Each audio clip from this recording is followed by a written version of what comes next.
राधे राधे सभी को। जय श्री कृष्ण। माघ मास का पहला दिन आज पड़वा है, पहला दिन है, प्रथम दिन है, तो इसलिए प्रथम अध्याय का पाठ करेंगे माघ महात्म्य का। चलिए शुरू करते हैं। श्री गणेशाय नमः। माघ मास महात्म्य पहला अध्याय। भगवान शंकर का भगवती पार्वती जी को माघ मास का महात्म्य सुनाना।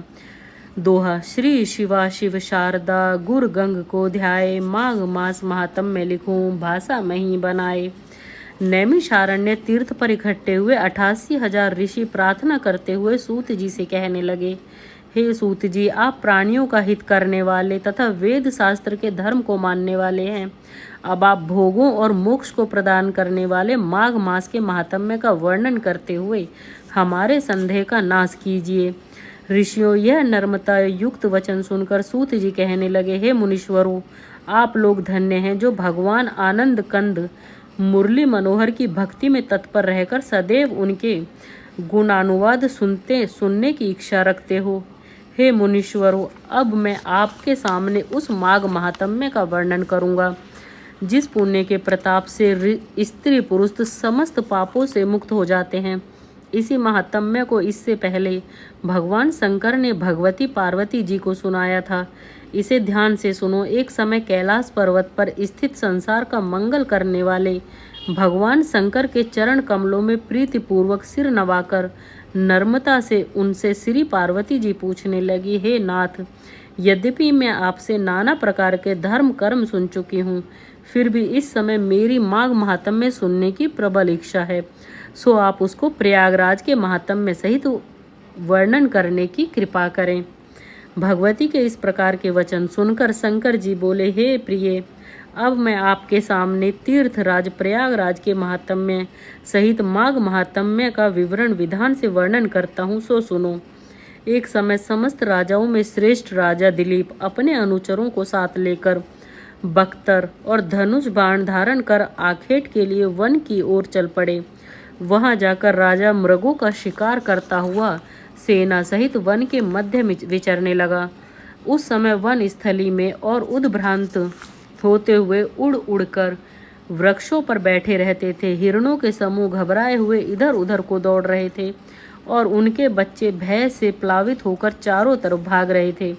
गीदड़ अपने भीषण निनाद से वन को व्याप्त कर रहे थे। कोटरे में छुपे हुए उल्लू अपना कर्कश शब्द कर रहे थे। कहीं कहीं अग्नि लग जाने से उसकी आभा पाषाण शिलाओं पर पड़कर आंखों में चकाचौंध उत्पन्न कर रही थी।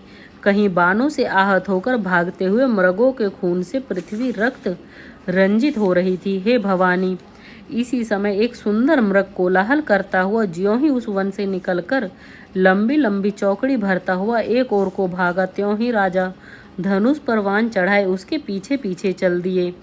हे प्रिय, वह मायावी मृग कभी भूमि पर दिखाई देता तो कभी हवा में उड़ता। इसी प्रकार वह अत्यंत गंभीर और कठिन मार्गों से गमन करता हुआ कटीले वृक्षों से संकीर्ण वन में प्रविष्ट होकर लोप हो गया। राजा दिलीप टकटकी लगाकर चारों ओर उस मृग को देखते हुए किसी जलाशय का चिन्ह देख रहा था, क्योंकि उस समय प्यास के मारे राजा का गला सूख रहा था और साथी भी प्यासे थक गए थे। घोड़ों की गति भी रुक गई थी। चलते चलते राजा को एक सरोवर दिखाई दिया जो निर्मल जल से भरा हुआ था, जिसकी जल निधि सागर की शोभा को भी तुच्छ कर रही थी। जिसके तीर पर छायादार वृक्ष लगे हुए थे, जिसमें कमल खिले हुए थे, कच्छ मच्छ आदि जलजीव जिसके अथाह जल में मग्न हो रहे थे। उस सरोवर को देखते हुए राजा दिलीप का श्रम इस प्रकार दूर हो गया, जिस प्रकार चंद्रमा के दर्शन से चकोर का संताप दूर हो जाता है। इसके बाद घोड़े से उतरकर राजा ने उस सरोवर में स्नान और जलपान किया तथा अपने साथियों को विश्राम करने की आज्ञा देकर संध्या बंधन आदि क्रिया करने के पश्चात भोजन किया। इस प्रकार अपने साथियों सहित राजा उसी सरोवर पर ठहरने का विचार किया। तो सब अनुचरों ने अपनी सम्मति प्रदान करते हुए रात्रि को वन में पशुओं को पकड़ने की इच्छा से उसी सरोवर का जाल लगा दिया। जिस समय राजा दिलीप और उसके शिकारी अनुचर रात्रि को गपशप लड़ाते हुए जाल में किसी अन्य जीव के फंसने की कामना कर रहे थे, उसी समय प्यास से पीड़ित एक जंगली शूकरों का समूह वहां आकर ज्यों ही पानी पीने को सरोवर में घुसने लगा, त्यों ही जाल की मजबूत रस्सियों में फंसकर किंग कर्तव्य मूढ़ की भांति हो गया। शूकरों को जाल में फंसा हुआ जानकर राजा सहित सब शिकारी उन पर टूट पड़े और अपने तीर तलवारों से उन्हें घायल करते हुए आनंद में मग्न होकर बार बार चिल्लाने लगे। थोड़ी ही देर में शूकर समूह बाण भालों से बींधकर भूमि पर गिर पड़ा। शिकारी लोग उन्हें घोड़ों पर लादकर राजा सहित अपनी नगरी को चल पड़े।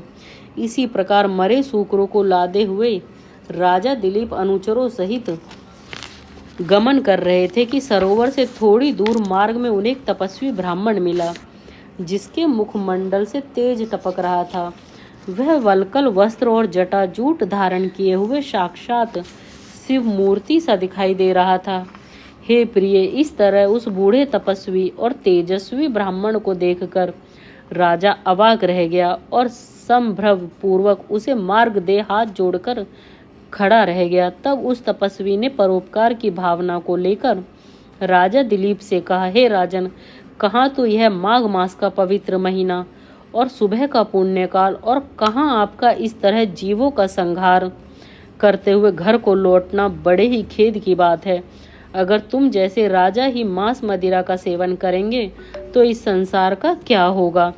तुम्हें तो माघ मास का स्नान प्रयाग आदि तीर्थों पर करते हुए माघ महात्म्य की कथा का श्रवण करना चाहिए, तभी तुम्हारा उद्धार होगा। माघ महात्म्य का पहला अध्याय, पहले दिन का अध्याय खत्म हुआ। इस वीडियो में इतना ही। राधे राधे सभी को। जय श्री कृष्णा।